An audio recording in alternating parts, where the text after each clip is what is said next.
Hi guys, in this video, I'm going to teach you how to customize invoice templates in QuickBooks Online. By the end, you'll know exactly how to refresh your invoice look, tweak the wording your customers see, and save everything so it's ready for your next bill. First, open QuickBooks Online and head to your company dashboard. In the top right, click the Settings gear. From there, choose Custom Form Styles. This is where all your sales forms live, including invoices. You'll see a sample invoice listed. Go ahead and click Edit on that sample. That opens the customization window with three main areas: design, content, and emails. Start in design. This is where you shape the overall look. Pick a template style that matches your brand, then upload your logo if you haven't already. A clean, high-resolution logo with a transparent background usually looks best.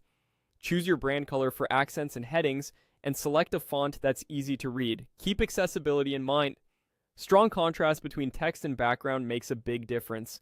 If the preview looks cramped or too spread out, try switching the template style until the spacing feels right. Watch the live preview on the right as you go so you can see every change instantly.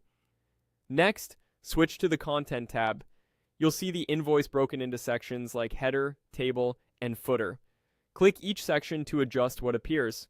In the header, decide how your company details display and how the invoice title reads. In the table, choose which columns to show, things like quantity, rate, and amount, and set their order so the totals are crystal clear. In the footer, add a short message, such as a friendly thank you or concise payment instructions. Keep it professional and brief so it doesn't overwhelm the totals.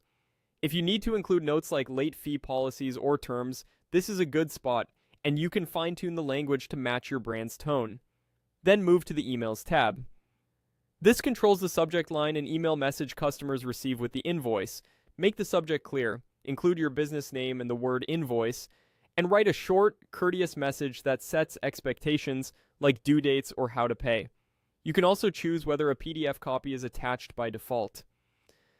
Aim for a message that's friendly, consistent, and informative. When everything looks right, click Done to save your changes. Your customized invoice style is now ready to use, and the layout, content, and email messaging will all work together to present a polished, on-brand experience.